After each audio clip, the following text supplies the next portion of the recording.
Donald Trump needs a beautiful new building to hold his magnificent balls. So why is the lunatic left trying to castrate this totally free taxpayer-funded project? Well, I've been watching Fox News for 250 hours straight, and I'm ready to Fox-explain why America's #1 priority is Donald Trump's golden palace of dance. Donald Trump has spent years presenting himself as a genius, a stable genius, and someone with one of the sharpest minds in American politics.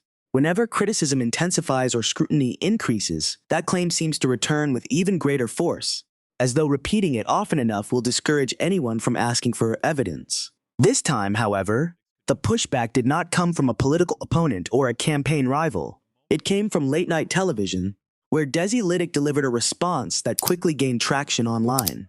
What made her remark so effective was that she never directly challenged Trump's claim about his intelligence. Instead, she approached it from a completely different angle. Rather than debating whether Trump was a genius, she questioned why someone who insists on being seen as one always appears so uncomfortable when facing questions. You know, I believe it or not, I watch my words very carefully. There are those that think I'm a very stable genius, okay? I watch my words very, very closely. And to have somebody get up and to totally fabricate a conversation that I had with another leader. During a recent interview, Trump once again praised his own intellect, highlighting his instincts, memory, and what he described as an unmatched political mind. He argued that critics fail to appreciate how carefully he chooses his words. Lydic responded with a sharp observation, saying, "The funniest thing about Trump calling himself a genius is that no real genius has ever needed customers' support for their ego 24 hours a day." The audience erupted with laughter because the joke touched on something larger than politics itself. I gotta say, Donald Trump has proven himself surprisingly limber for a man with those cankles.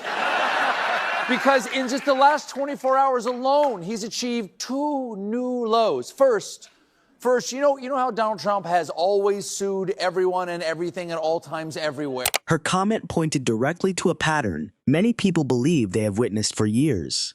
Trump frequently reminds the public of how intelligent he is, yet often reacts with visible frustration whenever someone challenges him, corrects him, fact-checks him, or even makes a joke at his expense. Lydic joked that if Einstein had behaved similarly, every physics lecture would have ended with him arguing with reporters about ratings and crowd sizes. She then pushed the point further, saying, "Trump treats intelligence the way social media influencers treat filters, not as something that naturally speaks for itself, but as something that must constantly be applied before people start noticing what's underneath." Trump defended his actions toward Tillerson, saying he was wasting his time. "I'm not undermining. I think I'm actually strengthening authority.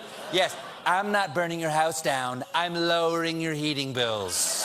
That remark immediately began spreading across social media because it shifted the entire discussion. The conversations was no longer centered on whether Trump was intelligent or not. Instead, people began asking why someone who claims genius-level status spends so much time trying to persuade others of it rather than allowing his actions to make the case. Stephen Colbert joined the discussion as well, joking, "The strange thing about Trump's genius claim is that every difficult question seems to activate an emergency exit somewhere inside his brain."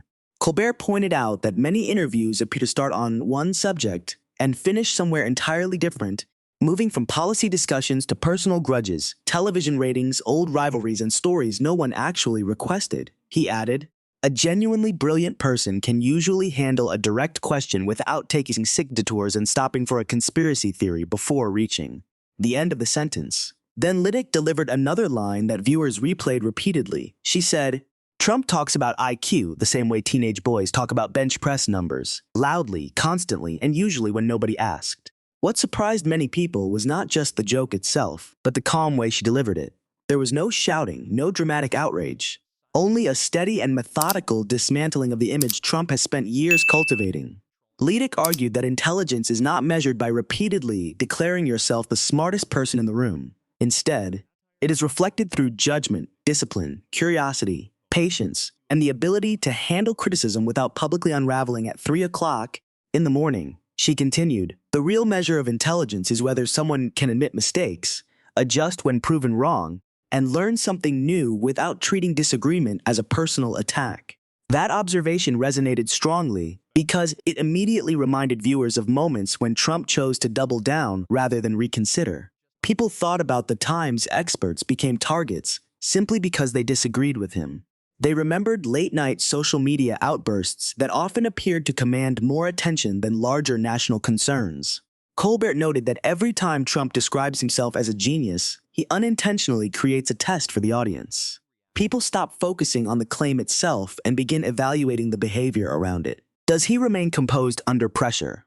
Does he answer questions directly? Is he consistent? Does he listen to opposing viewpoints? And according to Colbert, the more often Trump repeats the word genius, the more closely people examine whether his actions actually support the title.